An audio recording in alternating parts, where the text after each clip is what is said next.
what's the most important thing I've learned as a business school professor after having taught thousands of students around the world? Well, it's not how to design a killer marketing strategy or how to be a better business communicator. No. What I've learned is that if what you do in life is not aligned to your calling, if it's not aligned to the reason why you're here on earth, it actually doesn't matter how good you are in basically all the subjects we teach in business schools. From strategy to marketing, from accounting to entrepreneurship, it doesn't matter. If you can't find meaning in your career, you'll be absolutely miserable at work. There is no amount of overpriced latte during your lunch break that will be able to fix that. What a meaningful beverage. And the thing is, so many of us are miserable in what we do, despite the stellar LinkedIn profiles, despite the dashing headshots, because we have not found meaning. So that got me curious. Why is it so difficult to find meaning? And most importantly, how do you find it? So I decided to do what any good professor does when they don't know the answer. Set off on a journey and pretend it's for research. I'm going to visit some exemplary people who found meaning and fully embody it in their lives. I call them masters of meaning. So over the course of the next few episodes, I'm going to visit some of the most remarkable artists, martial art practitioners, spiritual teachers, and craft makers to learn their craft, figure out how they found meaning in their lives and how they feel when they do that. Spoiler alert, none of these folks quit society to meditate in a cave or live on a mountaintop. No, they all figure out how to embody their purpose right here, right now, in this society where taxes and email still exist. I'm thrilled at the thought of all the stuff I will learn from these masters of meaning. I'm also slightly terrified. I'm probably gonna embarrass myself a lot, but who cares? This is part of the journey. My goal is that you too will get inspiration to go on your quest for meaning. So for my first visit of the Masters of Meaning, I'm here in chaotic Manila to see Jeric Pantaleon, a Kali teacher. Let's go. Jeric, hey, Alex, so how are you doing? Me. Good, and you? Nice to see you. Come in. Jeric is a globally certified Filipino martial arts instructor, impact weapons instructor, and Muay Thai instructor. He's a gold medalist for knife fighting and stick fighting. He's been privately training law enforcement and military officers for more than 10 years. Recently, he has also trained actors for fight scenes in movies. On the top of all that, it looks a bit like Dwayne Johnson. Basically, he's the Filipino version of The Rock. So Jeric, I'm really curious to learn more about your practice. Can you show me some Kali moves? Yeah, sure, but before we get there, I want to explain something first, okay? Filipino martial arts is known for 3 names. Okay, the 3 names are Kali, Arnis, and Eskrima. Now, don't confuse yourself because all of these 3 names, they all mean the same thing. And from all over the world, all we see when we look at Kali is sticks. I personally think mostly Kali is sticks. Is there anything more than sticks? Of course, that's the misconception actually. Most people think that Kali is just about stick fighting. Right. When you learn Filipino martial arts, you are not just learning the stick, you're also learning how to fight with long blades, knives, and your bare hands as well. Okay. The techniques or lessons in stick fighting is translatable to knife. The movements of the knife or the stick is also translatable to empty hand, which I can demonstrate and show you later. Let's do that. All right, let's go. So that's how I started to get beaten. Turns out I didn't even know how to hold a knife. Okay, Alex, so I'll teach you how to hold the knife first, okay? So the basic way to do this is hold the knife this way, put your thumb here, right? So let me show you. So hold your knife, keep it tight, put your thumb here. Now, why is your thumb there? So that just in case you want to cut deeper, you just press and then you can cut. See? So that's why we have it here. Another option here is when you stab, you can put your index finger on top. So that when you stab, you just press, this will go deeper. So try it out. So when you hold the knife, you can press and then you can also pull and pull whatever's inside. That's hard, bro. Depends on what you want. So if you want the damage to How do you want to kill it? If you want to make the damage bigger, just turn it. Yeah? So, but I prefer most of the time, my personal preference is I hold the knife this way. Okay. It's more natural, it's more compact. See? If I want to cut you, I just press if I want to make it deeper. So it depends. Another option is blade out, which is the blade is facing me. So if you want to stab me, and then if you press here with your thumb, It's all about brutality here. it's gonna go deeper. right? Here's something I want to show you. What I tell my students is a thrust, a knife thrust is very similar to, observe my movement, okay? How I'm thrusting you. The punch. Exactly. How you stab me, okay, remove your knife, is also how you punch me. See? Here's another one. I'll show you something, huh? If I try to stab you here, okay, it's also a straight punch here. If I stab you here, Uppercut. it's an uppercut. See? If I slash you here in the face, observe carefully. It's an elbow to your face. My knife movements is very similar to how I deliver a punch. Could be an elbow, see? So you will notice this one also. Kindly cut me here, please. Bam, here. If you see that movement, look, bam, similar. So even if I don't have a weapon, same movements, see? So the movement of the knife and the stick is translatable to empty hand. Oh, so Yes, Kale yes. is just much more than sticks. Huh? Yeah, it's not just sticks, it's also blades and without it also. Okay. So let's do some sticks, since this is the most characteristic part of Kale. Can I see some sticks? Sure, I'll show you sticks. So when we hold the stick, we allow 2 fingers allowance here. This is called punyo. Yeah, punyo. In English, it's called butt of the stick. What is that for? This is also your weapon. Let me show you. So for example, hit me please, go. Boom, I can poke your eye, see? Hit me please, boom.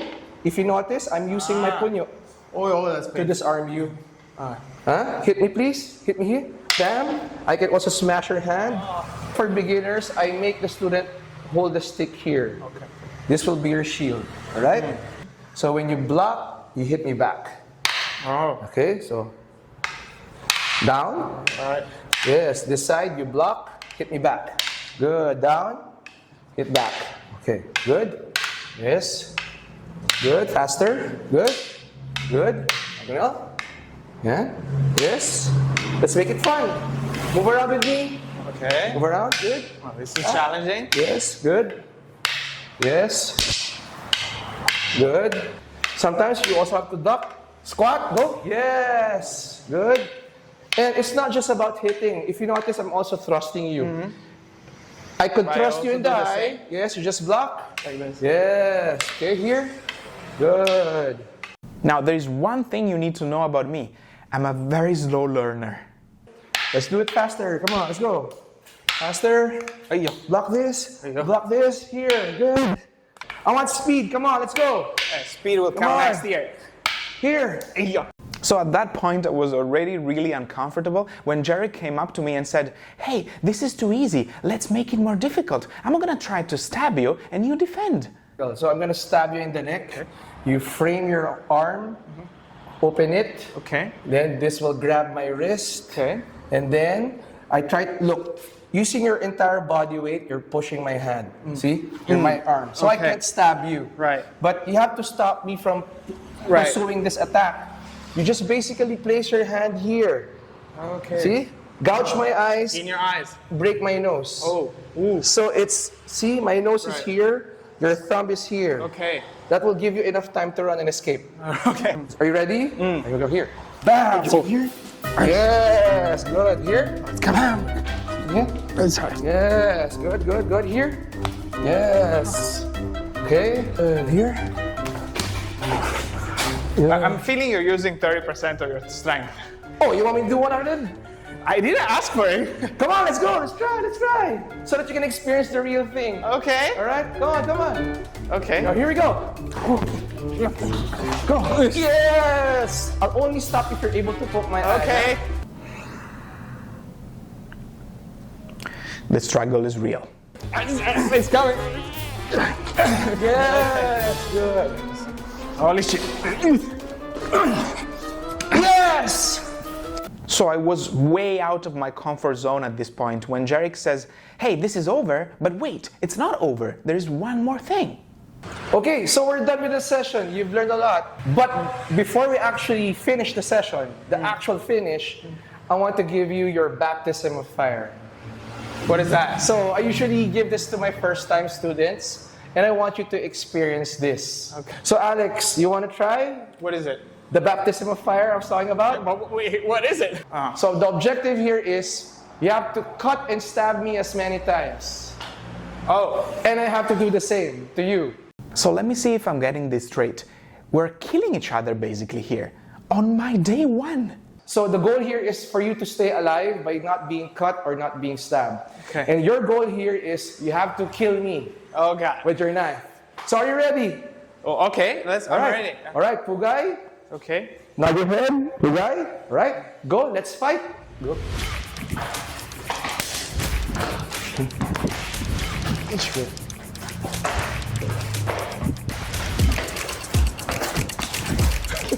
This is much more difficult than I thought. Right there, I just got stabbed in my chest.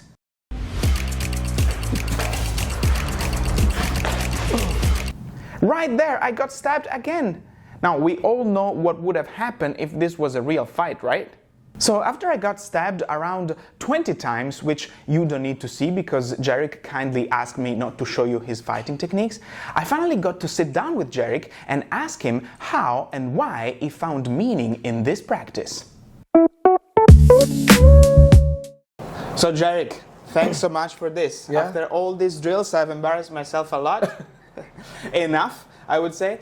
And I have to give a shout out to you because I love how practical just the whole thing is. You know, as I told you, I've been practicing Chinese martial arts, and from somebody who practices Tai Chi, you don't even start to practice fight in the first 2 years, in fact. So I just loved how we started to practice combat from day one. It was just absolutely lovely.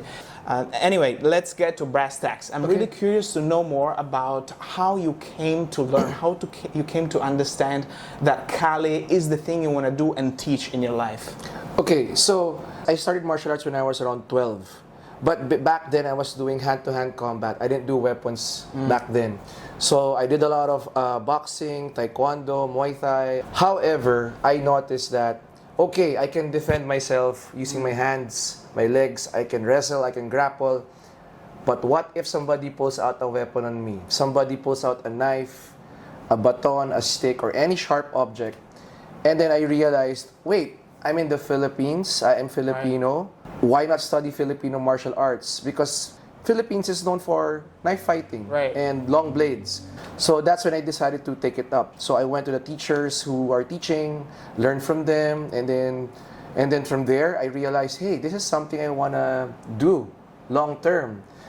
One of the big reasons why I wanted to do this long term, or actually not just long term, forever actually, while I'm still alive, I noticed most of the grandmasters, most of the teachers are already 90 years old, 8 years old, are still doing this.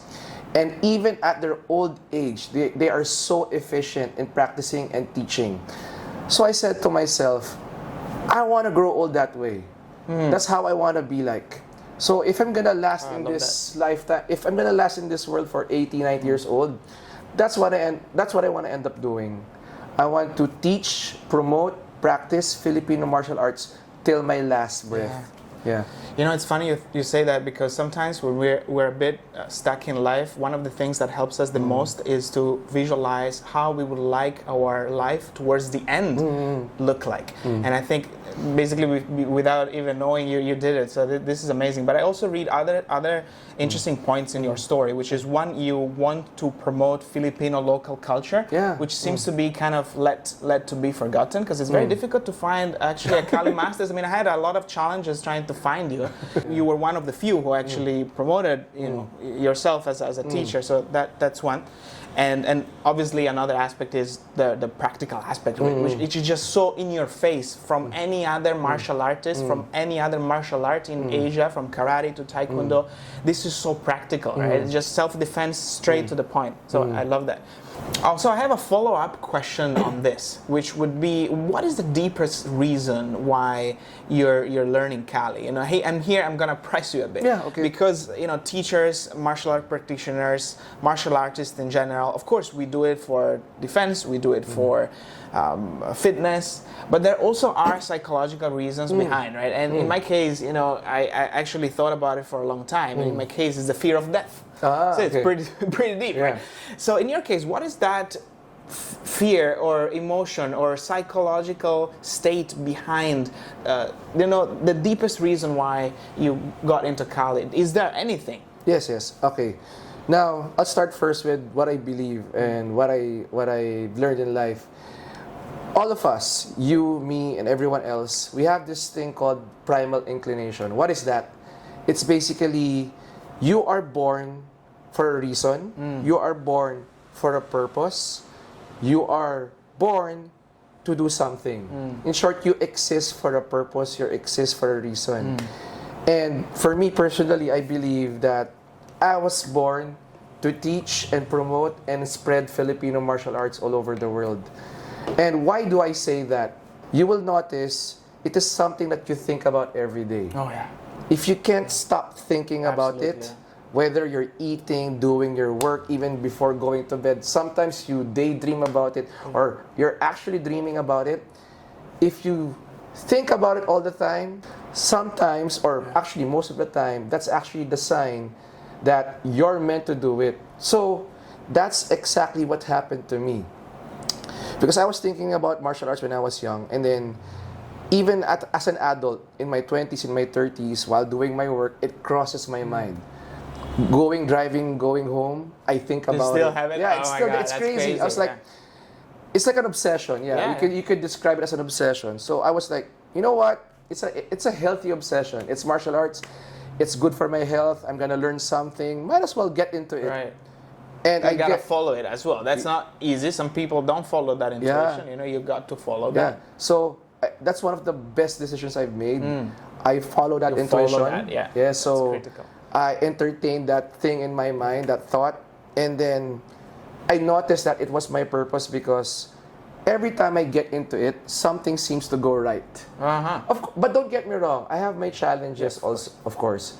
But since I was so into it, I loved it so much, I was so happy, the challenges didn't matter. So those challenges feel sweeter because it's just something that your body Yeah. feels aligned to. Like, the yeah. whole being feels aligned Yeah, to. so for example, learning this technique is so hard.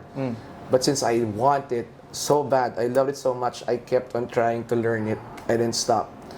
So I guess every time I teach, everything is going feels well. aligned, yeah. So yeah, exactly the word. It feels aligned. It feels like it's meant to be. Right. So I think this is my purpose. I still don't see myself stopping. I will only stop teaching Filipino martial arts. I will only stop practicing and teaching if I don't exist anymore. If I die, that's the only time I'm gonna stop. But as long as I'm alive, standing, I can move my hands, walk, and talk, I will You'll be do this doing till my last breath. Yeah. Awesome. One last question for Yeah. you. When it comes to finding your purpose as in a Kali teacher, is there a moment or an image or a specific scene that comes to mind that really speaks to you? Because it's a moment in your life or an image in your life, a metaphor in your life that speaks to you as in why you're doing this and how and why you found meaning in this practice. Okay. I'll start first with the quote. The teacher or the Filipino or the martial arts teacher is an artist. And your student is your masterpiece. No?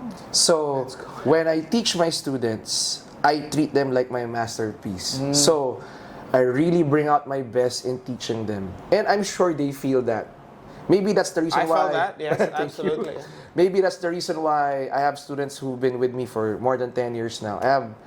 It really touches my heart because I have a lot of students who've been with me for a very long time. And they fly into the Philippines as well, right? So I have students in United Kingdom. I have students, from your country also, and then from America, and a lot of them. I have also one in Switzerland now. When I teach them, I really give my all. Awesome. Jeric, thank you. Keep doing what you're doing. Yeah, thank you. Good luck for everything.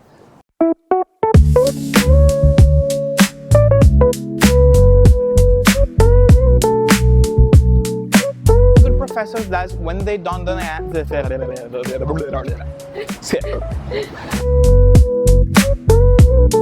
Is it recording? Yeah. I think I need alcohol next time. Next time I'll drink alcohol before the shoot.